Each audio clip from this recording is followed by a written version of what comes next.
terminando nuestro último clase en lo que son fundamentos. Hoy vamos a hablar de la biomecánica corneal. En cuanto a las propiedades mecánicas de la córnea, la pregunta es por qué la córnea es biomecánicamente especial. Y este se da porque es un biocompuesto laminado reforzado por fibrillas de colágeno.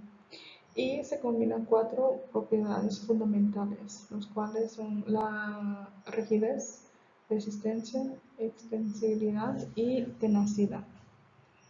En cuanto a la rigidez, este se refiere a la resistencia a deformarse y es importante para evitar flexión o colapso corneal.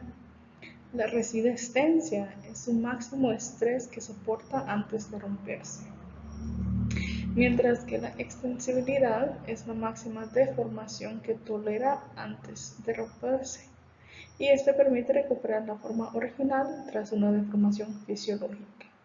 Y su tenacidad es su capacidad de absorber energía antes de fracturarse. Este depende de mecanismos que evitan el inicio de grietas, impiden la propagación de grietas, y es la propiedad que determina la durabilidad de la córnea. Estos cuatro en combinación permiten a la córnea mantener su forma, resistir la presión intraocular, soportar traumatismos externos y preservar su transparencia.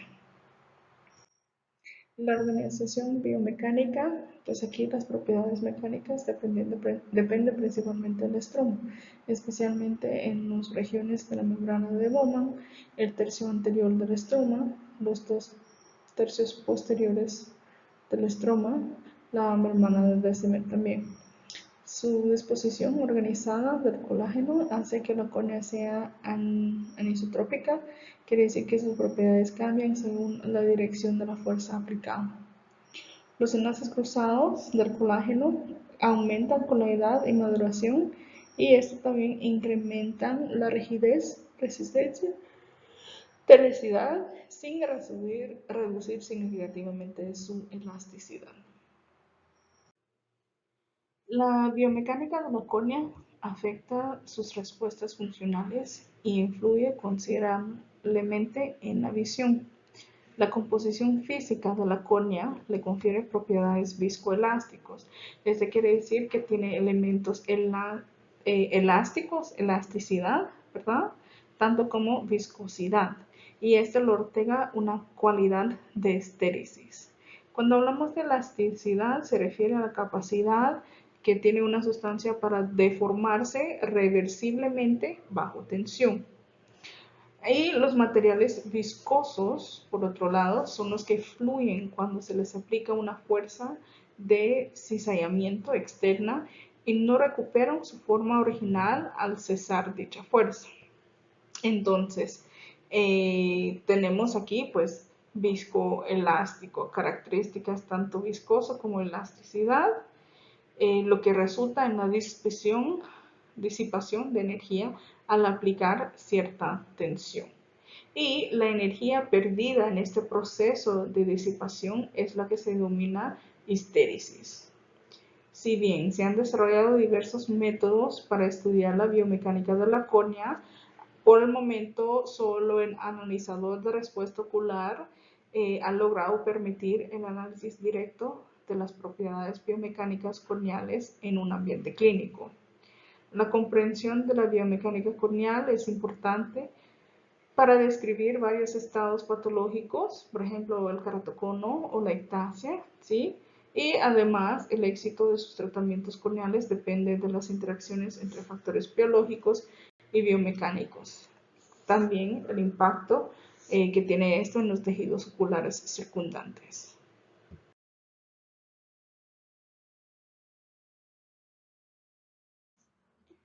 En cuanto hablamos de la medición de las propiedades mecánicas, pues la literatura nos indica que se han desarrollado diversas técnicas para analizar el tejido corneal con el fin de medir sus propiedades mecánicas, ¿sí? Y estas técnicas se pueden dividir o se clasifican en dos: los ensayos destructivos ex vivo y los ensayos no destructivos en vivo. Primero, los ensayos destructivos ex vivo Este tipo de evaluación implica el análisis de córneas completas o de fragmentos de córneas extraídos del ojo. Las propiedades biomecánicas se miden sometiendo el tejido corneal a tensión en condiciones controladas y con humedad constante. Estas técnicas incluyen la extensiometría de fragmentos y la inflación o presión de córneas intactas. Si bien este tipo de investigación permite realizar pruebas exhaustivas, incluyendo múltiples patrones de carga y mediciones de diversas propiedades. También la naturaleza de las pruebas ex vivo introduce las posibilidades de errores, ¿verdad? Entonces, esos riesgos incluyen la alteración de la orientación de las fibrillas y una reproducción deficiente de las condiciones de humedad en vivo.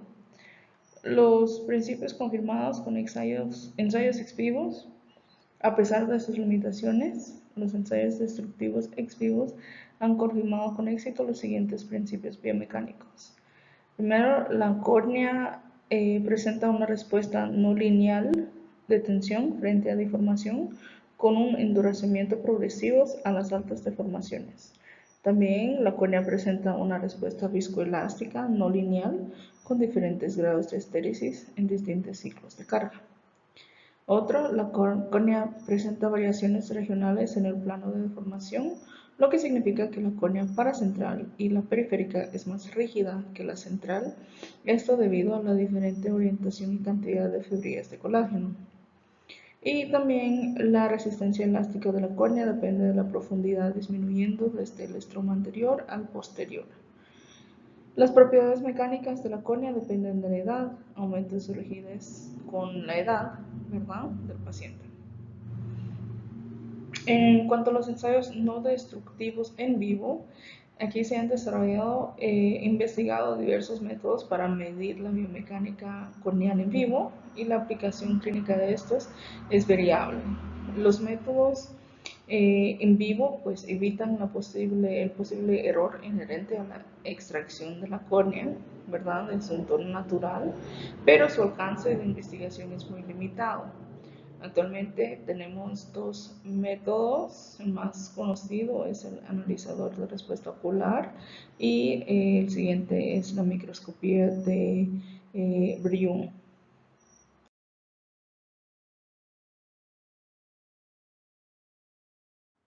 El analizador de respuesta ocular es el único dispositivo médico disponible comercialmente que es capaz de medir la biomecánica corneal en vivo. Este aparato utiliza una ráfaga de aire para desviar la córnea, mientras que un haz infrarrojo registra los cambios en la forma de la córnea anterior durante la desviación hacia adentro y hacia afuera. El análisis de los parámetros generados por la señal de onda infrarroja permite calcular varios valores útiles.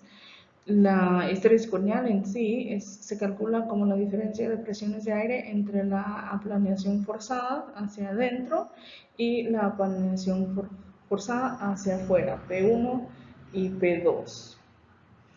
Entonces, los estudios han demostrado que la estéresis corneal se altera en diversas enfermedades.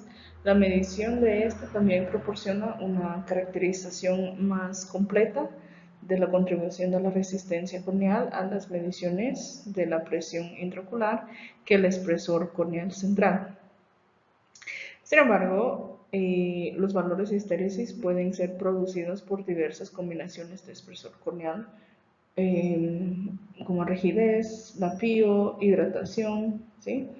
El factor de resistencia corneal es otra medida proporcionada por este aparato y se obtiene mediante la fórmula P1 menos KP2, donde K es un constante. Y este constante se desarrolla a través de la evaluación empírica de la relación entre P1 y 2 y el grosor corneal central. De modo que su valor está más fuertemente asociado con el grosor que con la estéresis. Por lo tanto, el factor de resistencia corneal es una medida de las resistencias corneales relativamente independiente de la PIO. El análisis de los parámetros de la forma de onda de la señal infrarroja producida por esta máquina, este analizador, ha podido mostrar ser útil en el diagnóstico y pronóstico tras la cirugía refractiva especialmente. Y pues la investigación actual busca comprender la relación biomecánica de los parámetros de la forma de onda repartidos por el oral, así como su relevancia clínica. La microscopía de Brouillon. Este es una técnica de imagen avanzada y no invasiva que mide las propiedades biomecánicas de la córnea, analizando la interacción entre la luz y los fonones acuáticos, que refiere a la vibración de átomos o moléculas dentro del tejido. Cuando se dirige un láser infrarrojo, por ejemplo, a la córnea, este actúa con dichos fonones. Este provoca un pequeño cambio en la frecuencia de la luz desesperado. Y estos cambios de frecuencia, medidos en gigahercios, se puede convertir para estimar la rigidez o elasticidad del tejido. Los datos resultantes se utilizan para crear una mapa de Brouillon codificado por colores que proporciona una representación visual de las propiedades mecánicas de la córnea. Si bien existen prototipos experimentales de diapositivas de este microscopio, pero los modelos actuales presentan desafíos con tiempo de medición prolongados y resultados inconsistentes.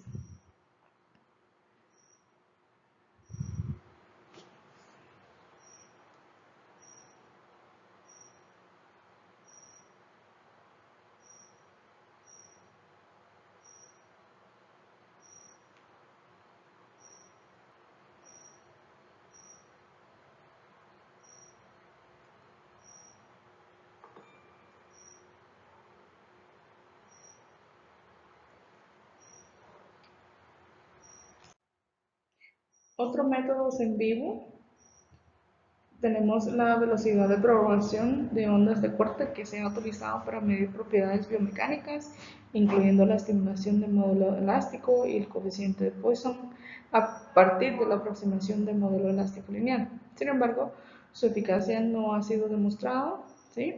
Tenemos otra técnica emergente que utiliza imágenes de disco de plácido para medir los cambios en la curvatura corneal, mientras la córnea se deforma con un indentador. Y pues aquí los resultados de las imágenes se comparan con los de córneas normales y anormales para poder identificar patrones en la resistencia de flexión.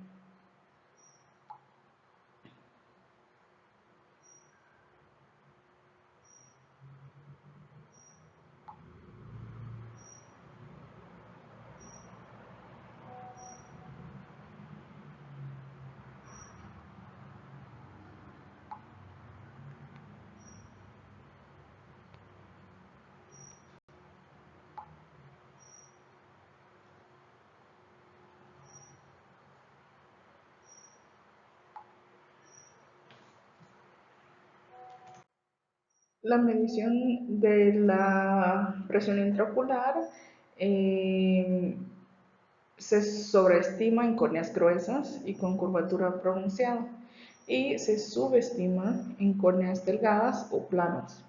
Esto se debe a las limitaciones de la tonometría de aplaneación de Goldman, que es pues el método gold standard.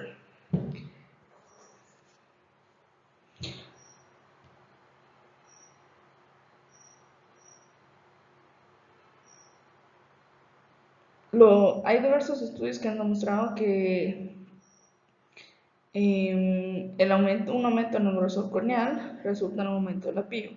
La relación exacta entre el grosor y pío es compleja y no lineal. El LoRa, por ejemplo, permite realizar varias mediciones del apío, incluyendo la apío corregida con Goldman y la apío compensado por la córnea. Y el valor de eso es un indicador más preciso del apío real que el por Goldman, porque se ve menos afectado por propiedades corneales como grosor o histéresis. Bueno, entonces la biomecánica corneal, como hemos visto, ¿verdad? Nos ayuda también a evaluar y dar seguimientos a ciertas patologías. En cuanto hablamos de la patología biomecánica, pues la alteración de la red de fibras corneales, ya sea por enfermedad o por alguna cirugía, puede provocar una disminución de la integridad estructural de la córnea. También por degeneración o irregularidades en la superficie y visión distorsionada. Se comprender los procesos específicos de la degeneración corneal permite desarrollar y administrar tratamientos personalizados a los pacientes afectados.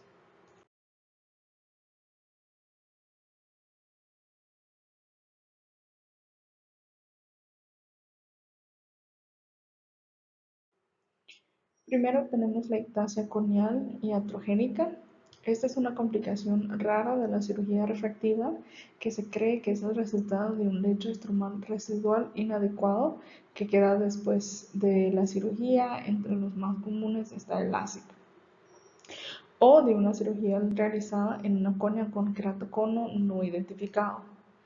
Esta ectasia se caracteriza por una degeneración biomecánica con un aumento progresivo de la córnea, de la curvatura de la córnea, y un lecho estromal muy delgado, menor a 300 micras. El resultado es un aumento progresivo y asimétrico de la curvatura corneal que conduce a un cambio miópico, astigmatismo irregular y disminución de la agudeza visual. La evaluación de las córneas ectásicas revela un colgajo de queratomielosis in situ asistido por láser de espesor menor, roturas de la capa de Bowman, lechos estromales residuales delgados, número y grosor reducido de las láminas y hendiduras intranulares más grandes de lo normal en la región elástica. El principal factor de riesgo de ectasia es la topografía irregular preoperatoria, incluyendo el aumento asimétrico de la curva inferior y patrones asimétricos en forma de parejita en ejes radiales. Además, se han identificado factores de riesgo como los lechos estromales residuales delgados entre 2,25 a 2,50 micras, la miopía alta, una edad temprana, el movimiento de la operación y las ablaciones profundas.